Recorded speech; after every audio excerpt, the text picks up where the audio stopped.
Hello everyone, today we make some brief consideration on the rather solid structure of the English administration during the 11th and the 12th century.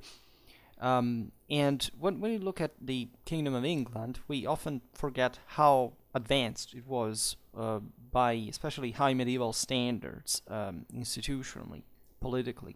Right, we mostly centered naturally on France because on the longer run this was to become the most developed European country, especially in terms of probably of statal tradition on the long run, starting from a feudal base that in fact was the core, as we intend probably of this Frankish culture that and models of administration that and more, much more, that expanded all over the continent and even Mediterranean, even to come to feudalize practically on the Frankish forms, that cultures that had up to that point nothing to do with the same Carolingian legacy, like in Central Europe fundamentally. And England was naturally an offspring of the Frankish system because of the Norman conquest. It's fair to say that yes, the Anglo-Norman state and also the Plantagenet one for an important amount of time was effectively a Western Frankish state. Doesn't matter how much it retained of the Anglo-Saxon administrative legacy. By the way, by the 11th century, by the time of the Norman conquest, was one of the most advanced in Europe, right? And it did help contributing to stabilize the same English institutions in Norman times. But we forget that also at a deeper cultural level, I don't know, think about the great Gothic cathedrals, so the same Gothic script, etc. And that worldview, etc., connected to a feudal monarchy, was actually spreading from England also as a kind of an autonomous source, so much that, in fact, if you think the same Gothic script or even the same architectural models of Gothic seem to have originated conceptually rather in England rather than in France, right? France eventually just harbored them and kind of developed them up to the fullest extent. But of course the divide between these two kingdoms was very small, and they could be considered profitably, and we do, right? I even created recently a playlist about probably medieval France and England together.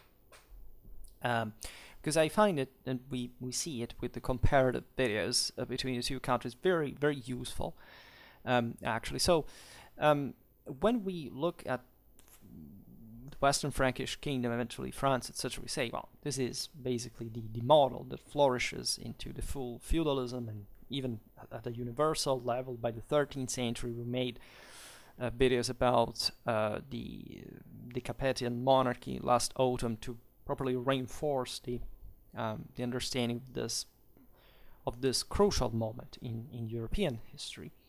But truthfully, typically and properly, a feudal evolution of the regnum had already taken place also in England after, of course, the Norman conquest. That is the one that had properly imported Frankish feudalism. Doesn't matter how much the Anglo-Danish world was definitely going towards a privatistic direction, how public institutions had been, somewhat degenerating from the previous centuries.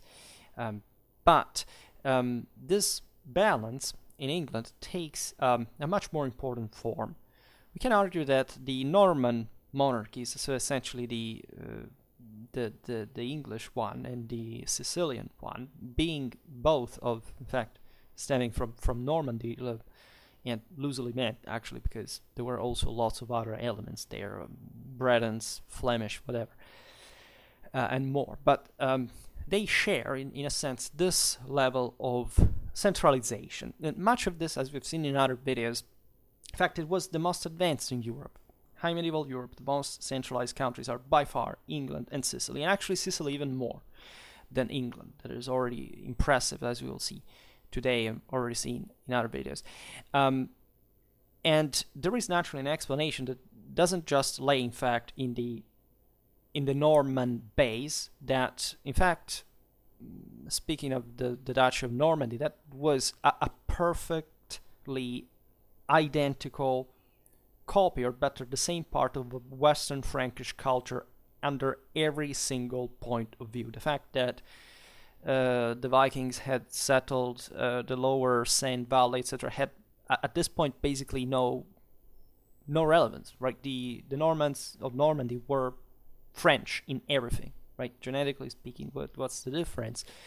And of course, the majority of Normans were properly not of Viking origin. Actually, they were Gallo-Frankish, Roman in the past, and that's the thing. But the important thing is that William the Conqueror setting foot in Britain and taking over the Anglo-Saxon kingdom is fundamentally transforming it in a feudal monarchy. The point, though, is that in England, as in Sicily, these lands of conquest, first of all, were lands of conquest, right? And this is already a very important point. That is to say, they were seen, in fact, in a feudal perspective, just by these quite militaristic-minded vanquishers as a private and personal property. That is to say, they could do with it whatever the freaking they wanted, right? This is an enormous divide, because the lands of the former post-Carolingian world were something very different. But in this they were also, and importantly enough, because they were not, the new conquered lands were not feudal in origin. And this was a huge advantage for the conquerors, because essentially they were conquering places that didn't have that wild privatization and kind of the centralistic properly system that had characterized, in fact, mostly the Western Frankish kingdom at that point. That is to say, lots of lords entrenched in their own possessions, their own prerogatives that the king basically had no factual control on. I mean, the Normans, in great part, and later properly the Angevin Empire, actually embodied this, right? The Dukes of Normandy as kings of England, and lords of many other Western French territories were more powerful at some point, in fact, than the same Capetians, as we know, famously enough. So when the Normans took over England, it was first of all a radically brutal thing, right? This cannot compare. For example, the Norman conquest of Sicily was much smoother, and there was no such resistance and massacres. The Anglo-Saxon system was literally razed. Right? There were for decades hotbeds of revolt that were taken out in some of the most brutal chapters in the history of medieval Europe. But this iron fist, at least, brought to something. That is to say, of course, firmer authority was established.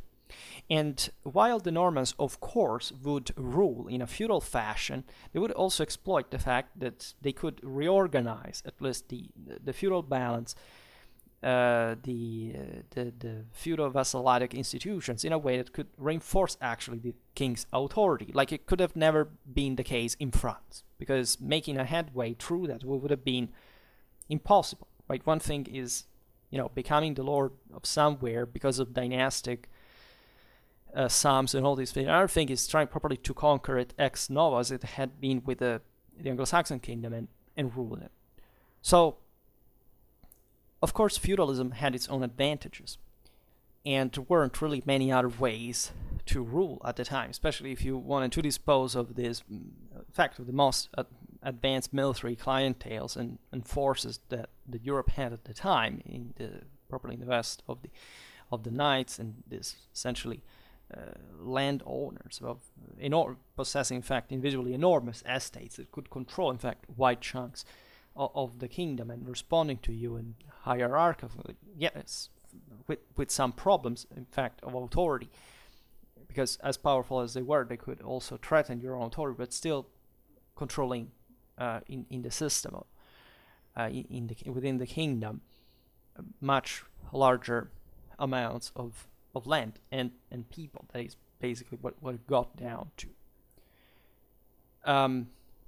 So the balance that the Normans established in England was, of course, perturbed by during the 12th to 13th century by periodical crises. It is normal for medieval standards. The coercion capacity was ridiculous compared to our times. And of course, the attrition would mostly occur between the royal authority and the autonomy of the aristocracy and the churches. That would remain an inherent, measure in all the kingdoms at the time. But that in England had taken originally a more autocratic form from the monarchic side, which had allowed also, in fact, the establishment of a much sounder administrative apparatus for high medieval standards, was definitely very advanced, as we've seen,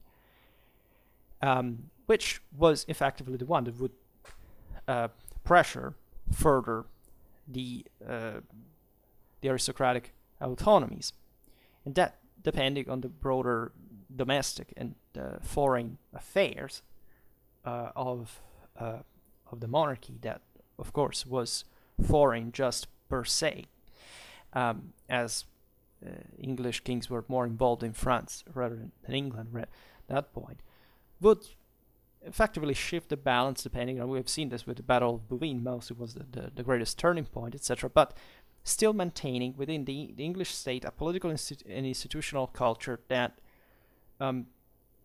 is probably in great part of the base of also the English success historically as a nation, right? In spite of the very difficult times, especially in medieval and early modern times that the monarchy underwent in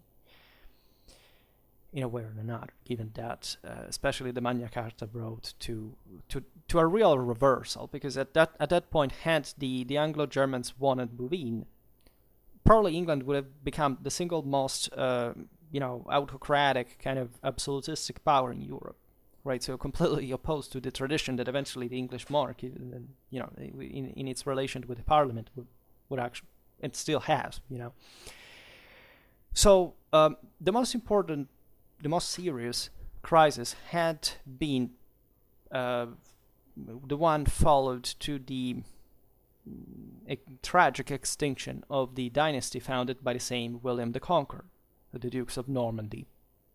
The disaster of the White Ship that brought to the death of the only male heir of Henry I, who then, bet on his daughter, who, this triggering the civil war would bring eventually the Henry II Plantagenet, after essentially 20 years of anarchy, to the crown in 1154.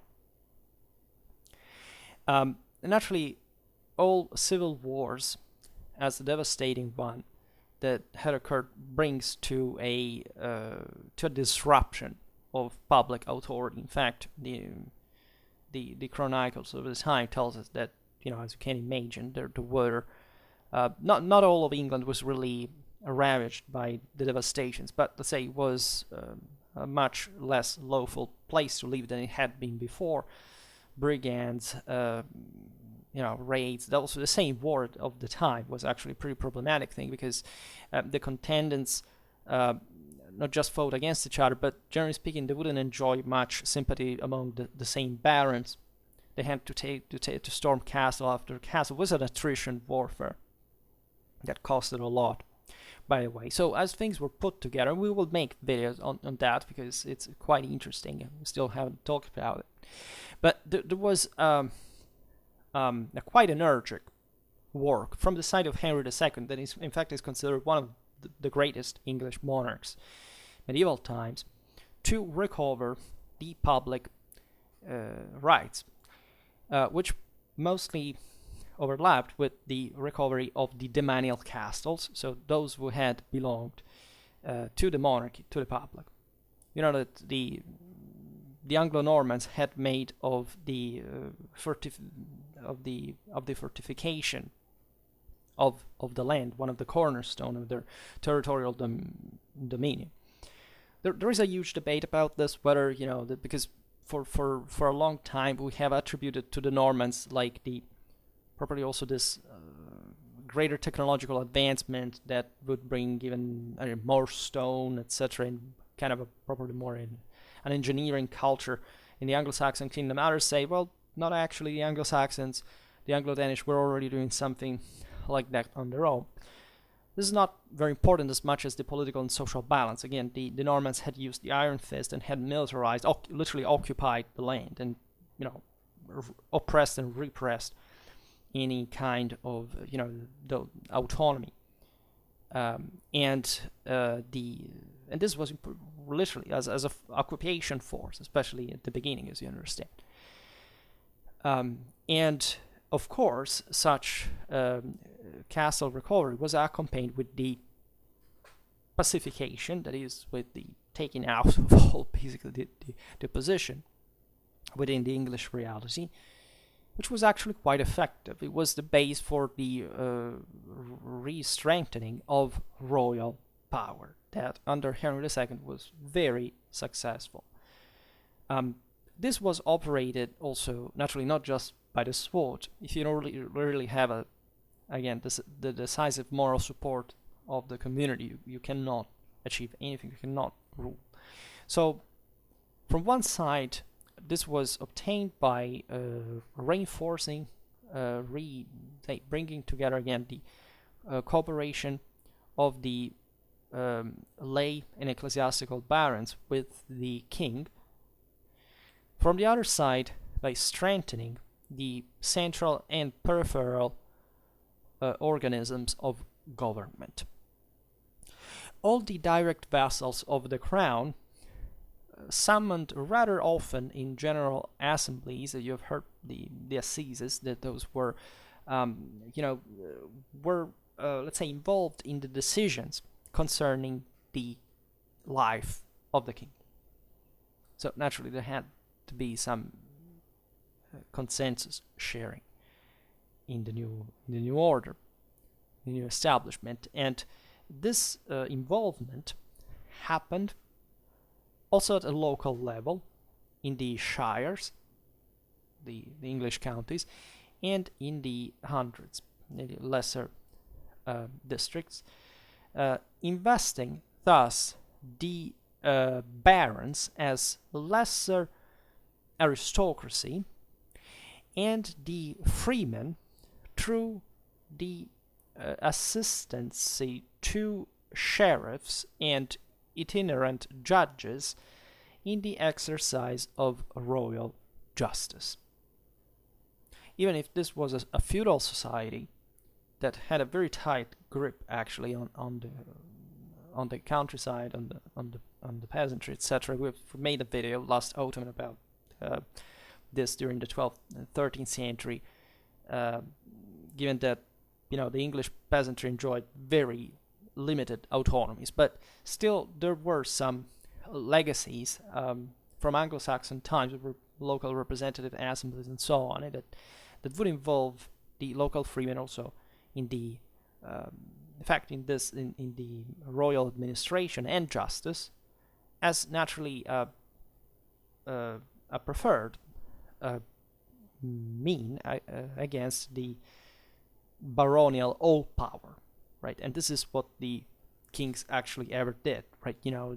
It's kind of ironic that eventually the English political institutional culture developed this idea of tyranny, while the actual tyranny, as always, is it's conceived as such from a baronial side, from the side of the oligarchs, and those actually want to privatize and kind of increase their little monarchies further on the same freemen, whereas actually the monarchs worked with the freemen in order to counter the baronial power.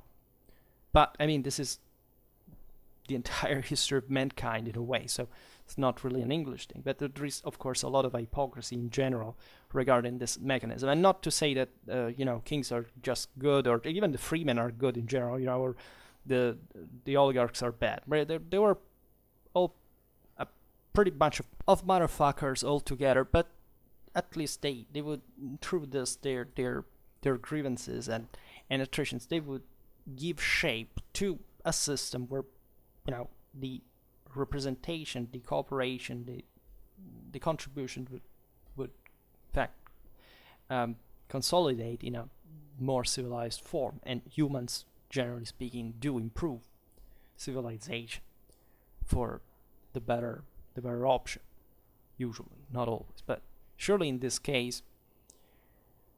So assizes, sheriffs, itinerating royal judges witness altogether the very strong centralizing will, in particular, of Henry II.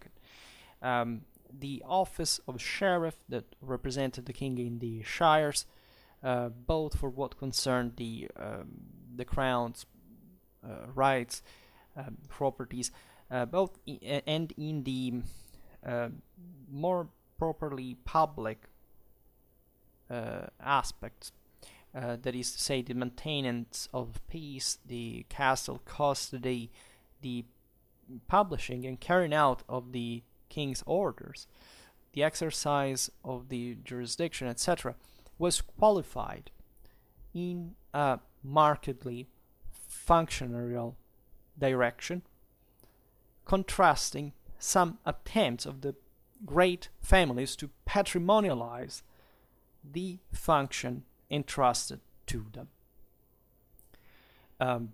So this had been an important, the creation, in fact, of public officials had been, since the Norman conquest, the main mean, as it would be, in fact, also in all those other feudal contexts where the king would like to, to extend, in fact, royal prerogatives at the expense of the oligarchies. Probably an effective maneuver, and controlling them and avoiding them to become essentially just the next oligarchy, blending with them, was a very important passage. We've seen that in England traditionally in the later centuries, especially in the 15th, in the 14th, this would actually happen instead. That is to say, the local public officials would increasingly become the aristocrats, whereas in France, so the same barons basically, whereas in France it was properly a functional body that was created between the king and the rest of the kingdom. It was more expensive, but at least controlled a bit more centralized way, and that naturally corresponds to the collapse that happened in England after the Battle of Bouvines with the Magna Carta and all the eventual constitutions that kind of limited royal action, eventually the defeat in the 100 Years' War, the War of the Roses, and so on. So at this time, however, by the 12th century, the English system in terms of centralizing direction was really on the fore and was quite promising from that intention.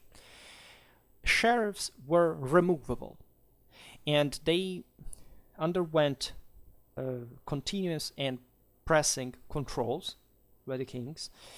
The royal tribunals developed in an extraordinary way at the detriment of seigneurial justice. Seigneurial justice was, in the feudal world, like something that had largely come to be customarily, right? And in a privatistic sense, the Lord said, who is in charge here? Myself, because I'm factually the strongest one. So whoever wants justice normally would go to this guy. That's how the mob works, right? And so before the state, was the only way things worked, as a matter of fact.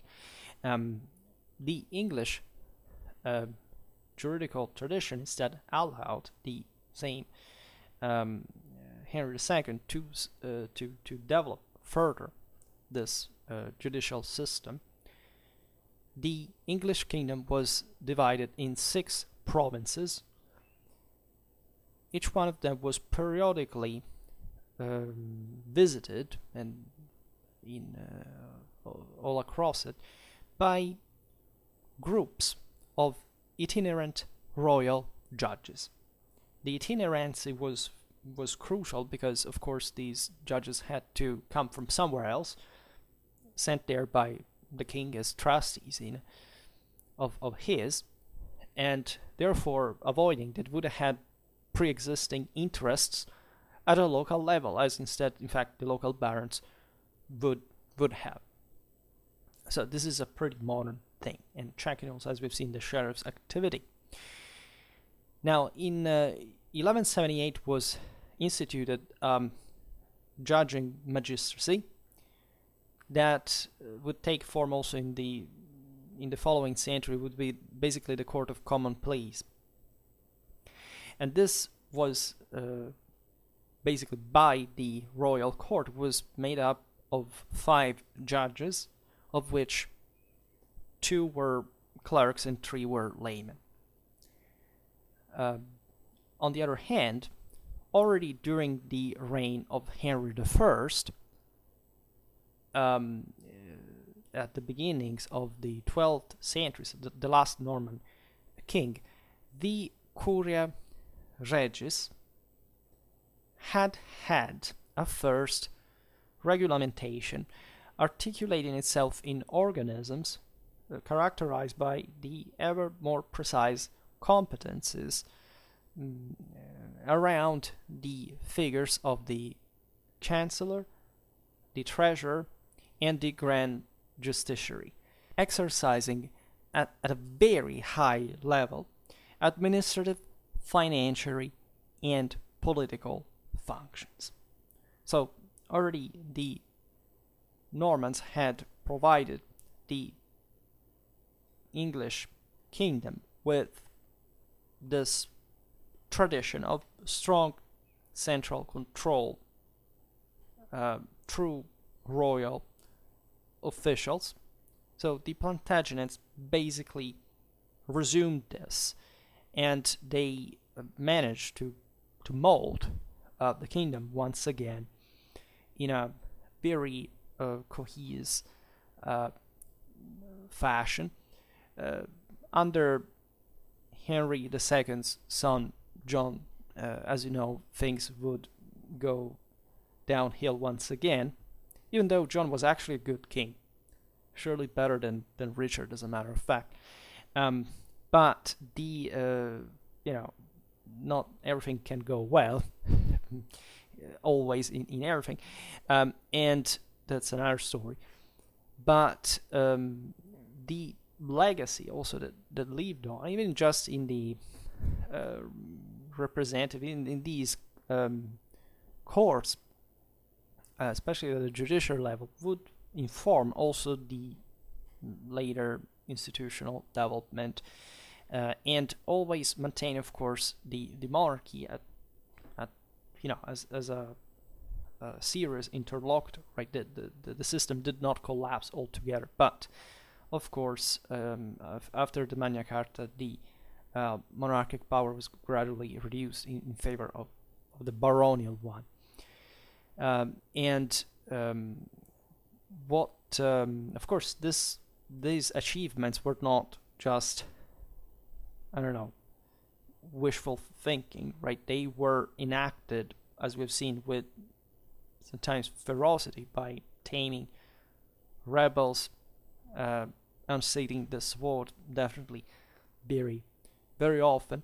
But that's also the way you do things in those times, and so you can't again meet with success, even militarily, if you're not a functional political and social system. And so actually the success of the Angevin monarchy here is really remarkable, and especially the figure of Henry II, that, as you know, also reigned for a long time. Consider finally that this was in fact an Angevin empire, right? Henry II witnessed the conquest of Ireland, the the the inheritance of all those Western French lands through his marriage with Eleanor of Aquitaine, and therefore establishing a policy of power that allowed, in its most important possession, the one that could, as we've seen at the beginning of the video, administer more like the idea of what the English kings at that point still were, properly as conquerors, as dominators, and increase centralize resources to enforce these measures, and therefore consolidating further his power.